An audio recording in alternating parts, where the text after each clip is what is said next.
Hey, welcome back to the 167 and our 7-minute stories where we take somebody from New Life and we let them tell their story for 7 minutes, just 7 minutes of whatever you want to talk about. It could be your whole story. It could be what God's doing in your life recently.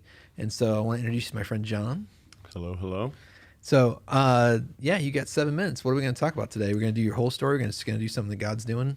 I was just going to kind of start from the beginning, childhood, and then kind of go to an inner healing story. Awesome. That happened about a year ago.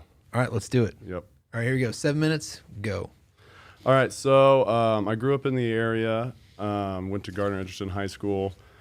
Didn't really grow up in the church. We went some when we were young, but then sports kind of took over.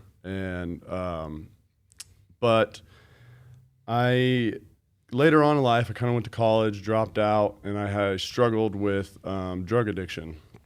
And I got free of that, and I moved to Texas where my uncle lives, and moved in with his family, and started going to church every Sunday with them. It was a Southern Baptist church. Started going there. Music was real good, but it was just kind of the basic church. And then I started working for a guy that actually went to the same church. So I was just kind of around it every day. He was a really great guy. I learned a lot from him. Then fast forward a few years and moved back home. And I have a friend that lives in Pratt, Kansas, and his family, met him in college.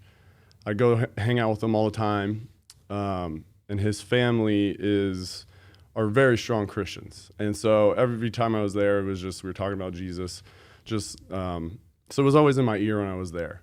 And he struggled with drug addiction as well, and got free from it, got saved.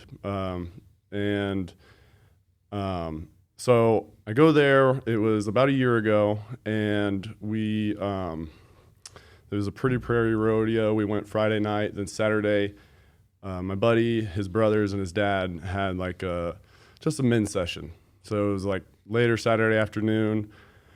We're just hanging out, listening to music. One of his brothers tells an amazing story about how Jesus worked in his life. And then it was just like, did anybody get anything from that story? And I rose my hand. So they just kind of talked to me about what I got, started working through it. And basically, I was sexually abused when I was young by a babysitter, probably 6 years old. And I had been holding on to that for a very long time. And it started to become a very unhealthy thing that I would think about.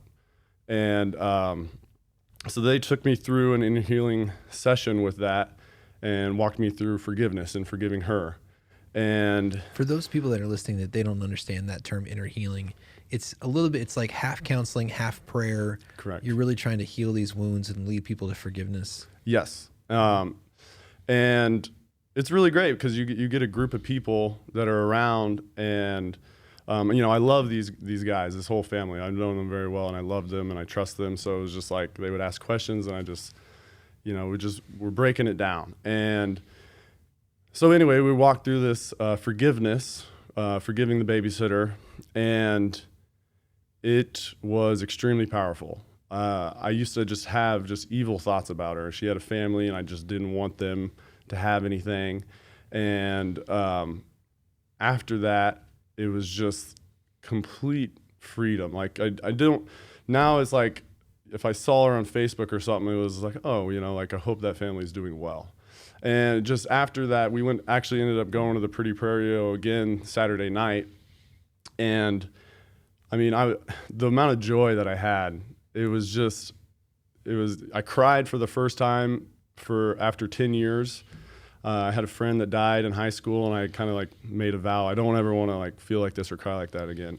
And I didn't for 10 years, but that session I did, and it just released so much.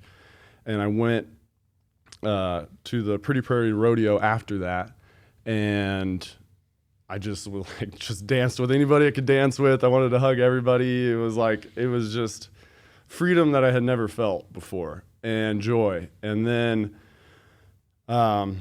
me and my buddy ended up having to go on quarantine for 2 weeks, so we went to their cabin and just went fishing for 2 weeks. And just every morning we'd get up, we'd read the Bible together and just talked about it. And it was just it was just starting to sow those seeds. And so really since then, I came back from Pratt, started coming to church here at New Life, and then started meeting people that I already knew, but now meeting them in a Christian way, through Jesus, and gotten a life group that I'm really enjoying. My work's great. I work with another guy that goes to New Life, and we listen to Christian music every day at work, and it's been really good. Now, it's definitely not all sunshine and rainbows. There's a lot to work through still, but it was definitely a really great start. So yeah, I don't know. That's fine. Yeah. Yeah. And like, that's just an incredible, transformation. Like you said, it's that start off, but you still got to keep that mind renewal going. Like you said, it's that consistent piece of being in the Word and doing those kind of things. Yes, correct. And that's, it's definitely ebbed and flowed, but it just keeps coming back. And it's like, I know what I know now. It's just like, just keep coming back, and I learn more and I learn more. And it's been really good. I'm just got in a new life group, and I'm really excited about it, and just where that's going to go and what I'm going to learn from that and the people in that group. Very cool. Yeah. And to the people listening, if you could give them one thing that you kind of learned from your story that you'd be like, man, I want you to do this and have the same joy, same experience with me, what would that be for you? The forgiveness aspect of it, it seemed so minimal. And it, for me, and kind of just with my buddy and kind of what I've talked to him about, it's such an important first step. And there's so much freedom in it. It's like something happens to you and you're like, why should I forgive them? I don't have to forgive them. And then you don't realize like what that's actually doing to you. And when you finally decide like, okay, I'm going to give it to Jesus and I'm going to forgive him, it's so unbelievably powerful and freeing that it's just that's what it is forgiveness. I think in that story is a really good first step for people. Well, awesome, man. Thanks for sharing your story. Thanks for being vulnerable in that way. Yep. And we just hope that it helps all the listeners out there. And like I said, if you have questions about that, you can always email us here at New Life, and we'll help you find some of that same forgiveness. Yep. You have some of that joy. Yep. Thank you, Lucas. All right. Thanks, John. Yep.